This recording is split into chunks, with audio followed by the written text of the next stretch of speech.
Coffee with Honey. It's your girl HoneyDaVinci and I'm back with another video. So today I'll be doing another segment of the review and I'll be covering Love and Hip Hop Season 9 Episode 3. And I'll just be focusing on the key moments of the episode. So the episode starts off right where it left off at, with Karlie and Sierra going at it at Sierra's event. As you know from the last episode, Sierra is mad at Karlie for showing up late to her court hearing, even though we all saw Karlie try her best to get there. So they're going back and forth, they're exchanging words, and Sierra's trying to kick Karlie out of the party, and Karlie's like, I'm not leaving. You know what I mean? So she's like, no, I'm not leaving. Because I feel like as a friend, if you know you and your friend are going through something, why would you try to kick them out of an event that you're having? Like, no real friend would do that. She was not doing anything that was that severe for you to kick her out of your event and try to embarrass your so-called friend like that. Why would you invite her if you were just going to kick her out? You knew that you felt some type of way about her. You brought it up to her and then going to kick her out for talking about it when you were just talking about it at the event for 20 minutes before she even arrived. But then you're going to kick her out for talking about it. Girl, bye. So Karlie's like, no, like, I'm not going to leave. That's some real friend shit. I'm not about to leave just because we're having a disagreement. I'm going to still be here and support your stupid ass. So then that's when Sierra mushes Karlie in the face. Oh my gosh. Whew. Girl. We would have been in that bitch thumping, yo. It would have been two big bitches up in there thumping, okay? No, she mushes Karlie in the face, and next thing you know, Sierra's fucking assistant runs over and starts boop, boop, boop, thumping on the back of fucking Karlie's head, and they freaking jump Karlie. Oh my gosh. My whole thing is, right, regardless to whom or what, almost every single person in that clique is supposed to be Karlie's friend, okay? Almost every single person in the clique, guys included. Ain't no way Karlie should have been able to get jumped with that many of her so-called friends around, okay? Now, Rasheeda claims she didn't see it. Sierra claims she didn't see it. But it was very clear that them girls ran down on Karlie and not a soul bust a grape up in there to help her. Ain't no way I'm going to sit there and watch my friend get beat up. I don't even care if she ain't even like my best friend. If we're kind of a friend, ain't no way I'm going to sit there and watch you get jumped. Bitch, I will get my ass beat before I watch a family member, a friend, a associate get jumped. That shit don't fly around here. No. I will walk out with a busted eye and a bloody nose before I allow somebody that I'm even kind of cool with get jumped on some bullshit. No, that's out. So for her to even be able to get jumped in a room full of her peers is really wild. Is really wild. And that just shows that there is no loyalty when it comes to Karlie. People do not respect Karlie. People do not value Karlie. And people do not appreciate Karlie when she is really a good ass friend. And that's what happens when you're a good ass friend. People don't value you. You know who they value? They value the bitches that's gonna fold on them the moment that some shit pop off. Those be the ones that people value and want to have in their life forever and want to be there for and do the most for. But the friends that's actually there for them, the friends that actually do care about them, and the friends that will actually watch their kids for them, the friends that actually do stuff for them, and the friends that actually ride or die for them, man, they treat them like shit, and they always, this is just the way it is. Like, this is just how it is. You know what I mean? The same way good girls like bad guys, and bad guys and good guys like bad girls is the same way as get unappreciated, just like that. It's the same shit. It's the same shit. People don't value good friends. So, after all of the fighting goes on, and Karlie, first of all, let me not forget, Sierra got her wig snatched off. But I will admit, she still looked cute with the Meek Mill braids and all that. But, whoo, girl, when she got her wig snatched off, she grabbed her head. Girl, I know what you went through. Listen, I know what you done went through. I know what that feel like when somebody pull your motherfucking wig off in the middle of an altercation, okay? I've been there and done that, okay? I know what that feel like. Okay, that should make you go in motherfucking hawk mode, bitch. What? Okay? That should make you wanna fuck everybody up in the building. What? Oh, I'm beating up everybody who's seen this shit. Like, oh, hell no. I know what you went through, girl. But she still looked cute nonetheless. Her edges was still laid to the gods, and you feel me, they just threw a little, they quickly, they got that hair freaking, stocking cap put on that girl head quick. That girl braids was out for like 2.2 seconds, and next you know they had that stocking cap back on, but that wig was long gone. Or whatever. And then, after the fighting and all of that stuff, Rasheeda, Kirk, and Bambi, they're, you know, standing around, you know, about to leave. And they're just chatting it up before they all separate. And Bambi's going off about how Karlie should have just left. No, girl. I'm not trying to hear that shit. At the end of the day, Karlie did not do anything that warranted her hands being put on her by a best friend. See, there's levels to the shit, okay?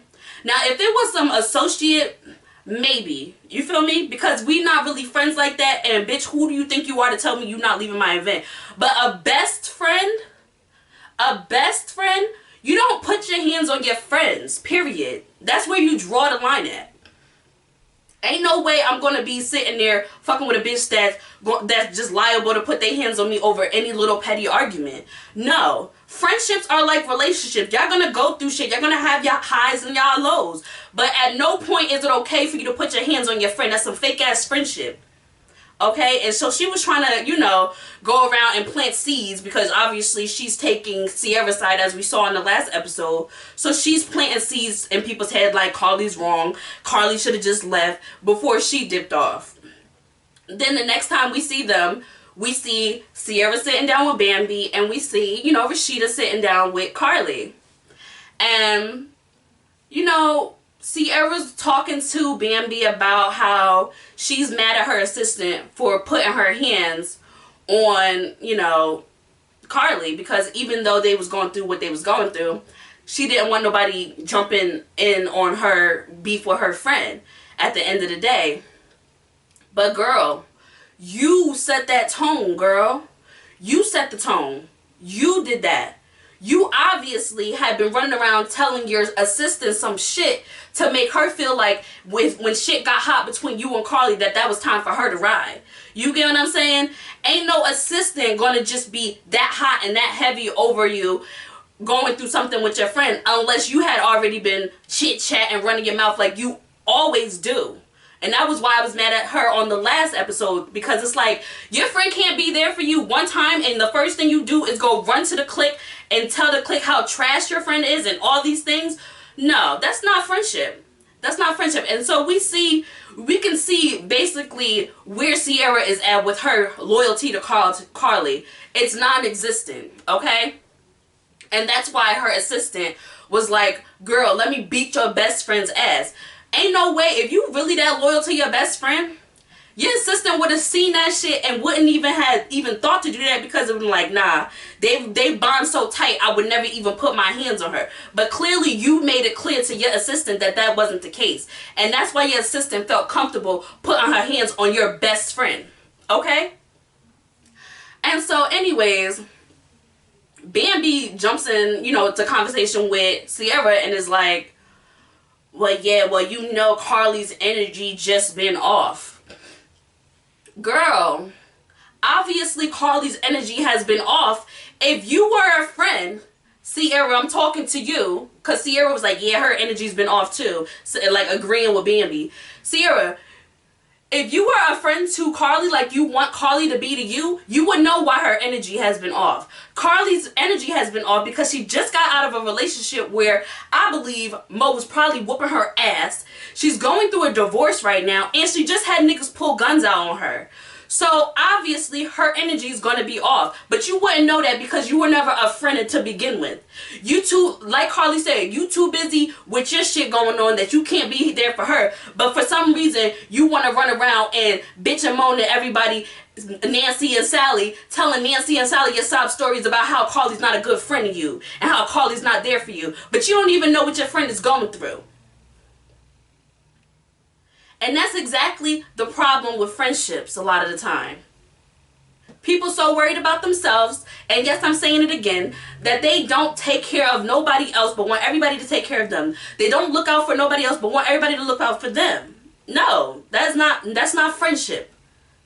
That's that fake friendship. And I'm not with none of that fake friend shit.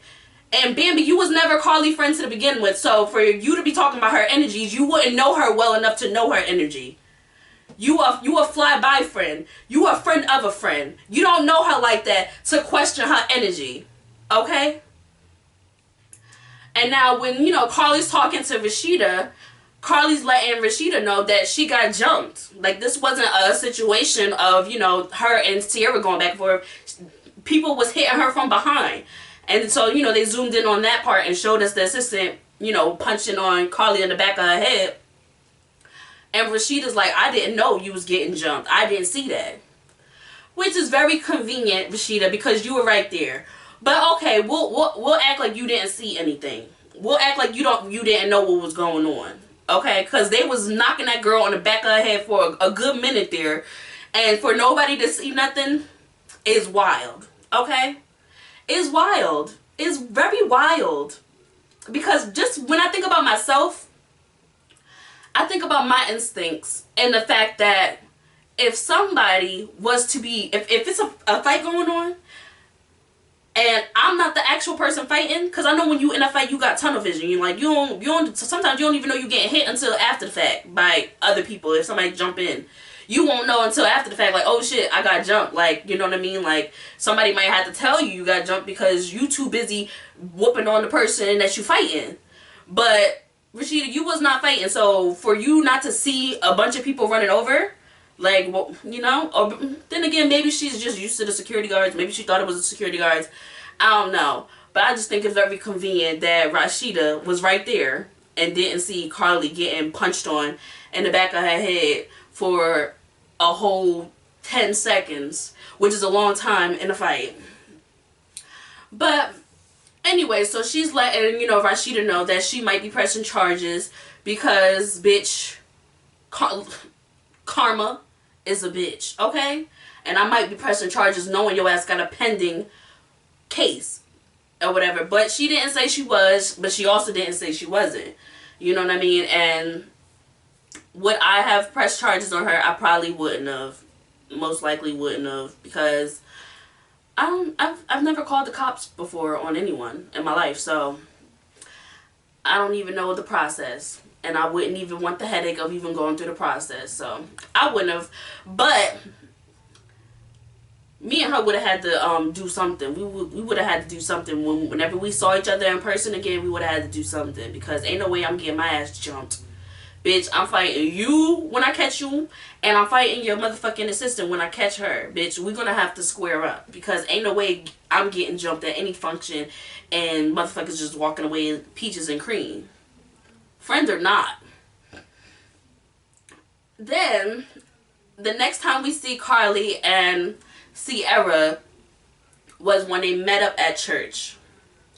So, Sierra decided that she wanted to meet up with Karlie at church because, you know, she's all worried about the whole situation with Karlie and her having charges pressed on her by Karlie. And that is literally the only reason why she even went to this church with this girl. She did not go to this church because she's some wholesome Christian and trying to better herself. No, she went to the church with Karlie because, like she said in her private interview or whatever, I need the Lord right now to help me with Karlie so that she can chill out and I don't get in no more trouble. Bitch. Shut up, bitch. Oh my God. She had absolutely no intention of apologizing to Karlie to make amends because of their friendship. She was literally just worried about the law getting involved. Okay, so it's her, Rasheeda, Karlie, and Spice, which is my girl. I love Spice. So Karlie's with Spice and Sierra's with Rasheeda, and they ended up meeting up after the segment or the sermon, whatever you want to call it, and they're talking to each other, and Sierra's saying to Karlie, like, you know, girl, I apologize. And she started crying and shit. And I am so glad that Karlie saw right through all of that shit. She saw right through it. She said, I had to question whether Sierra was crying because she really cared for me, or was she crying because she doesn't want me to press charges on her. And that's some real shit. And obviously we know the reason why Sierra was crying was because she didn't want no charges pressed on her. And Karlie let her know that I don't believe it. Like, I can't trust you right now. I'm hurt right now. And karma's a bitch. And Sierra was like, well, if you're going to be petty, then... And that's when Karlie was like, I'm not saying I'm going to be petty, but I'm just letting you know what it is. Karma's a bitch. And you will face karma for what you did to me. And Sierra is facing karma for what she did to Karlie, because she's getting dragged all on social media to the point where she has put out a public apology to Karlie on social media and is basically saying how she's just so upset about what she did. All right, people, so I am coming on here to address something about the show, the situation with me and my friend Karlie. For anybody that knows me, I am never on Instagram talking about nothing other than my business, promoting nothing other than my business, unless I'm playing and joking with my supporters and followers and, you know, things in that nature. I might post my kids from time to time, but I want to genuinely say I apologize again. I've apologized so many times, but I really feel like my friend Karlie deserved a public apology, because that shouldn't have happened. And all these things. And girl, we still don't believe you. Okay? We still don't believe you. Leave Karlie alone. You are not a good friend. You do not deserve her. Move on. You're toxic just like the men you attract.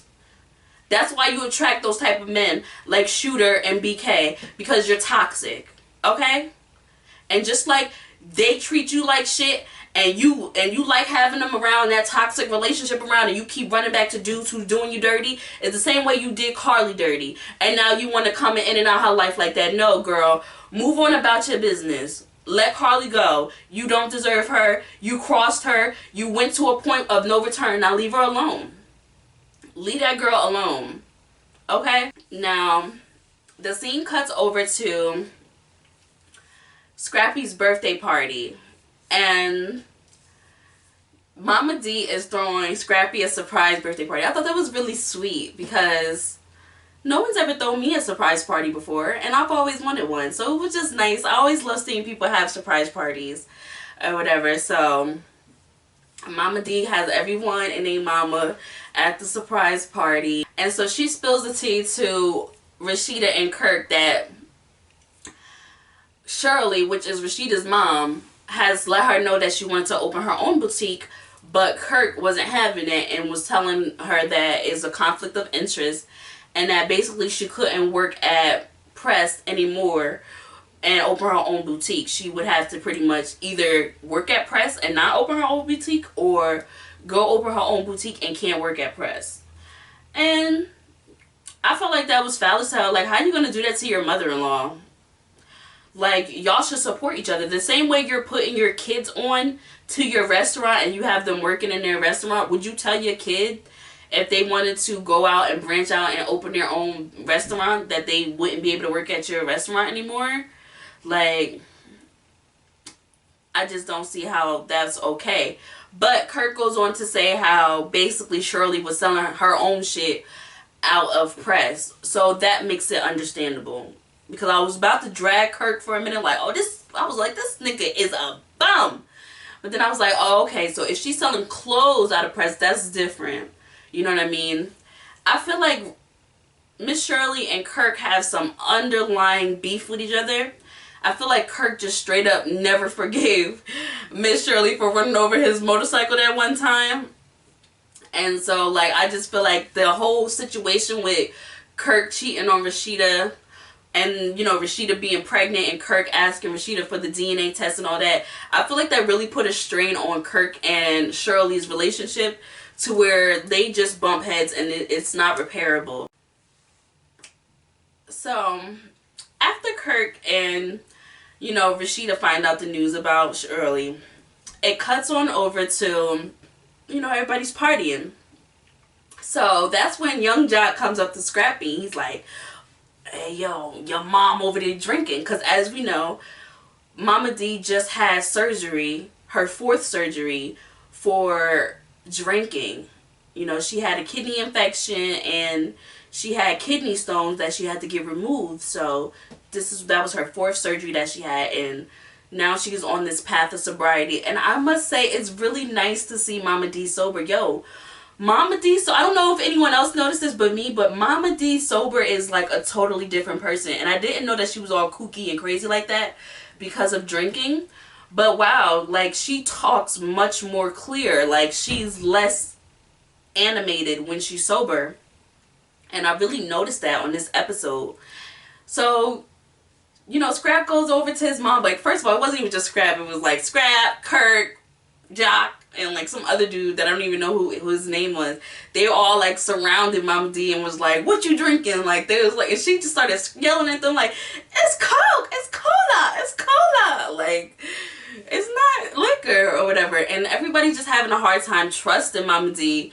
And it hurt her feelings, you know what I mean? Because it's like she's really trying to stay on a good path. And I think that's a beautiful thing that she has a support system to stay on her, because the path of sobriety can be a really tough one. And a lot of times we lose loved ones to the drugs or, the alcoholism. So it's very, very important for people who are struggling with addiction to have a support system with them. And people who are going to check on them, and people who are. And obviously, Scrappy's going to check on his mom and make sure she's good at all times or whatever. Another thing that happened at the birthday party was Bambi was sitting down with the girls and they were all bringing up light-skinned Kiesha. Obviously, Shekinah, because Shekinah just like inserted herself into the shit. But so they're talking about light-skinned Kiesha, and Tokyo Vanity is talking about how she's doing work with light-skinned Kiesha, and that's her homegirl, that's her sister, blah, blah, blah. And so that's when Bambi is like, I don't like her. I don't know if I like her. I don't really know about Shorty. Shorty ain't right there. So that's when everyone is like, what is going on? Like, why don't you like light-skinned Kiesha? And Bambi lets everyone know that pretty much light-skinned Kiesha is a hood squirrel who took her best friend's man, pretty much. And she don't fuck with females who are homewreckers and do shit like that. Business though. No, I mean just a minute. I mean, I told you when we met. But I'm saying, like, who is she to be knowing my business? Well, you told me everything, though.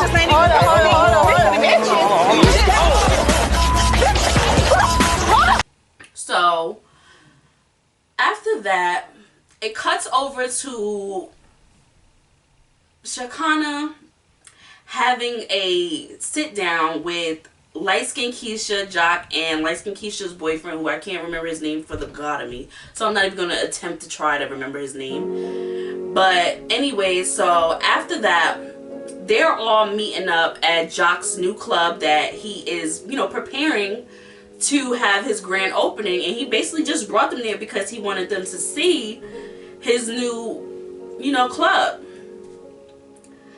And so Shekinah thought that would be a great idea to invite Bambi, who obviously has beef with light-skinned Kiesha, to Jock's brand new club that he hasn't even presented to the world yet.